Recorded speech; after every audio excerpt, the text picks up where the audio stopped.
Okay, well today we're going to be taking a look at what's inside this stick blender. And if you don't know what a stick blender is, let me briefly explain. They're used for making soups, I think primarily. You put this business end into your pan of soup. You've got your onions and your carrots and your vegetables and whatever's in your soup, but it's all lumpy. And by using this, you can create a smooth puree without having to take the soup out and blend it in another machine. So very handy. This one served us well, I think about maybe 5-6 years, but it has come to its end of its operational life, as in it's broken. Just show you there. This is the business end of the blender, basically that blade is not so large, and that just spins at this phenomenal rate round and round and round, turning your lumpy soup into a nice creamy smooth puree.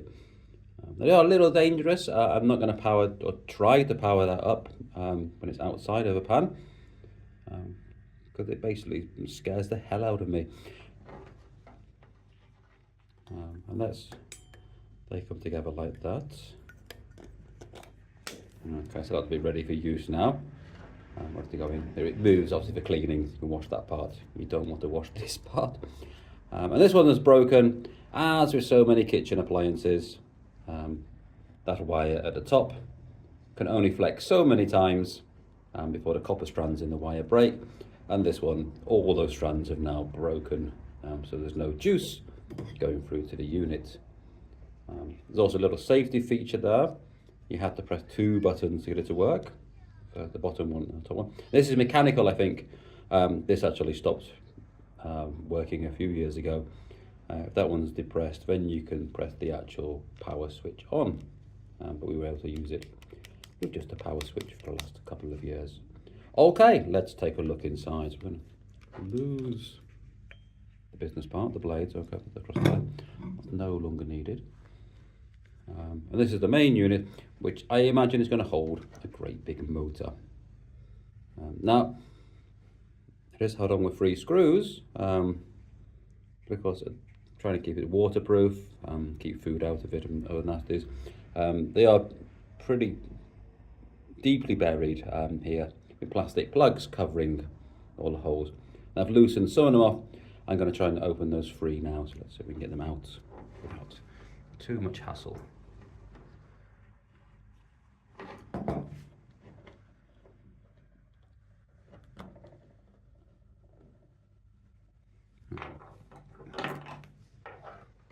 I say without too much hassle, mate.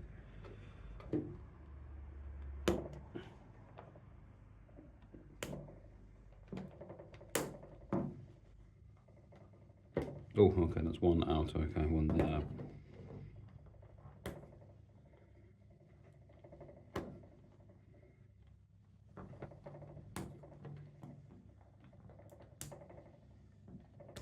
Oh, okay, 2.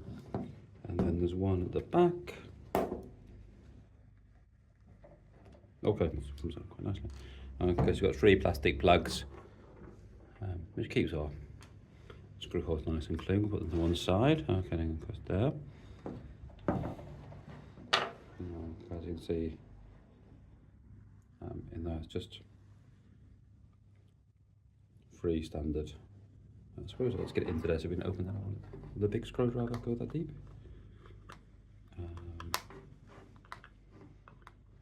Oh, it will, okay.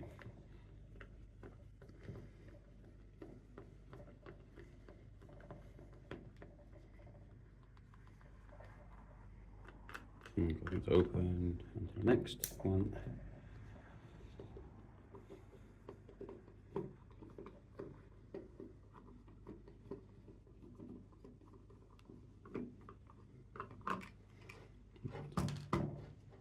Okay, those 2 screws out from the bottom of the unit, and there should just one out the top.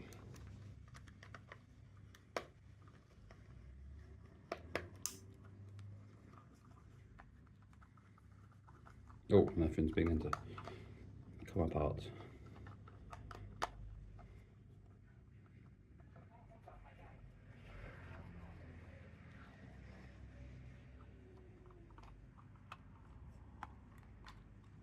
Okay, And let's, ooh, what have we got? Okay.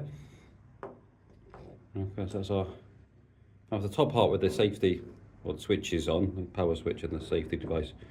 Oh, just lost a screw there. And there is quite a powerful looking motor.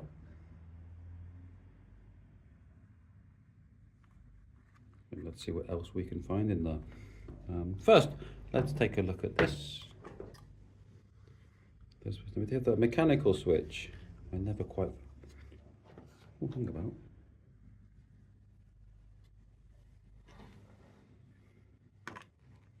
Oh, okay. Okay, so from the switch, if I push it, which is the power on button, that way power the motor was being, that I can see it's just pushing. Pushes that. Which then on the motor side pushes this copper strip to connect it.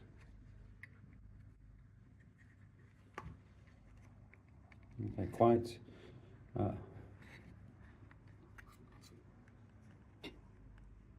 basic and quite effective. And that's when we push it, the power's connected, the motor spins. As soon as we release it, the actual springiness of the material itself, it makes it lose power. So quite safe. As soon as that button's on, it's very reactive. It's nice. Okay. And then the mechanical part, I can't see what happened to this switch to stop it working. But there's quite a lot of plastic in there. Obviously something broke. Ah, the slide. Okay, there is some kind of slide in there that's obviously not working anymore. Okay, there was something in the plastic that should have slid across to stop it. But I don't know. Okay, okay, so that's that part.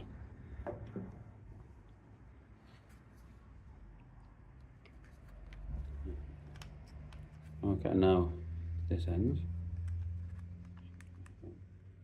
The motor.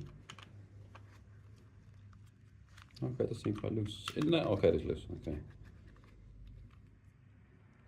That was a release mechanism to release the metal blade section. You've got some rubber grommets holding the motor in, obviously aiming to reduce vibrations there, because there's a lot of power when this starts up.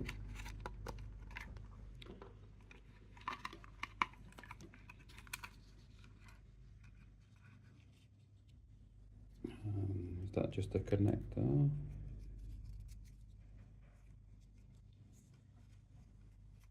Or is that part of the, that's maybe the thermal cutout. This, when it got hot, as an additional safety feature, when the motor got too hot, it would actually lose the power. I've got a feeling that is the thermal cutout there.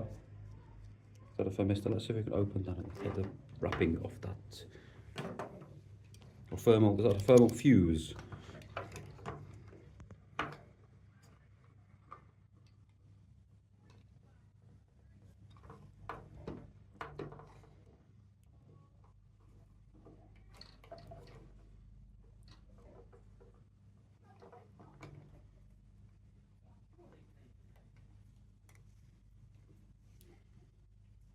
Okay, there we are.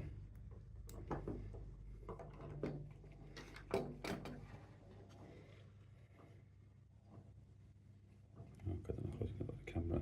But that part there is a thermal fuse. So whatever the rating is, and I can't read it, it seems a bit small. That would then cut the power if it got too hot. And when it cooled down again, it would allow you to re-energize it and start your blending again. Okay.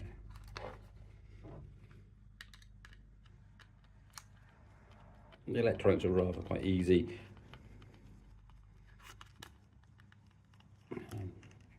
These black bits here, you can see, are diodes. They're actually converting the alternating current power into this will be a direct current motor. So that's what they're doing there. I imagine there was some kind of safety device. Yeah, 1, 2, 3, 4. So I believe that's converting AC to DC.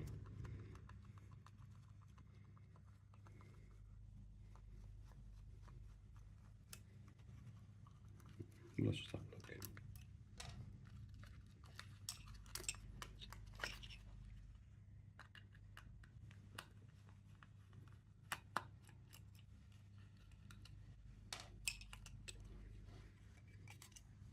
And again, we've got one of those. Is that there's a suppressor for not creating radio waves or something? I'm not entirely sure what that is. We've seen it before in the hand mixer. But never quite colour matched. That's quite nice. It's matched to the case colour. Intentionally, I'm not sure. And that rather quite large motor. That's quite a nice motor. I wonder if we could use that for something else. Motor fans out there, please advise. Yeah, so nothing much happening in there at all. You've got one big motor, an alternating current to direct current, bridge rectifier circuit, probably another fuse of some sort, some kind of suppressor to stop it interfering with your televisions and radios, and this rather nifty copper switch, and that's that. Okay, if I can, maybe I'm going to show you where get that cable out.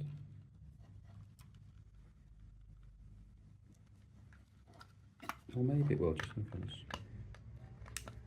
Take off the cable grip.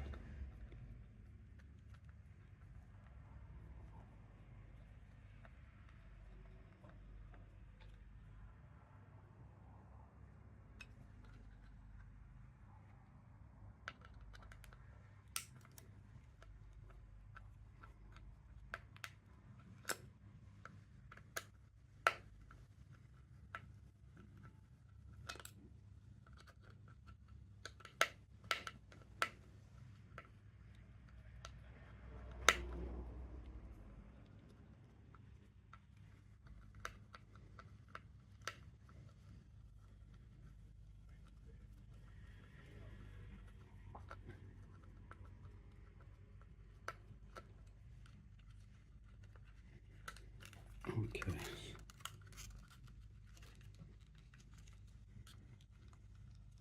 The cable grip seems to be very secure. It was a good. Oh, well, it was. And now it's gone. Okay,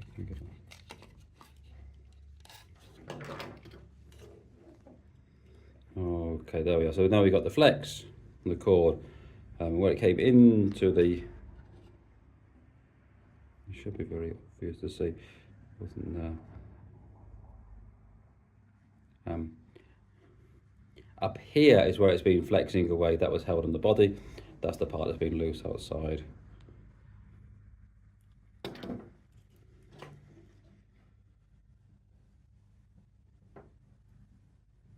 you can see I can turn that around. Is that possible to see inside the cable without cutting the cables? I'm not showing you anything. Let's see just about it.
Okay, you've got quite a few broken cables on that side. I've got a feeling I've got the wrong side open. Strip back the stuff from here.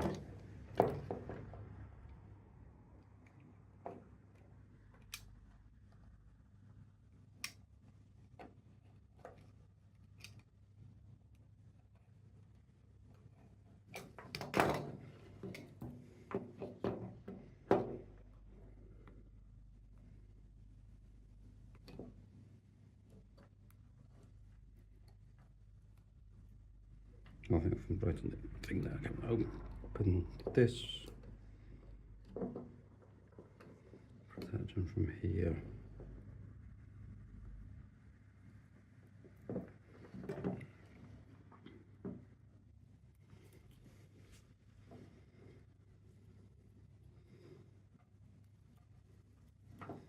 Okay, and if you see there, we've got the cable is actually cut. You've got a lot of oxidized copper where it's been open for quite a long time. Eventually all the strands have broken and there will be no juice getting through. And on the other side was not too bad, and we have got some strands broken where that would have kept juice coming. This one are totally cut on this side. We're pulling one out.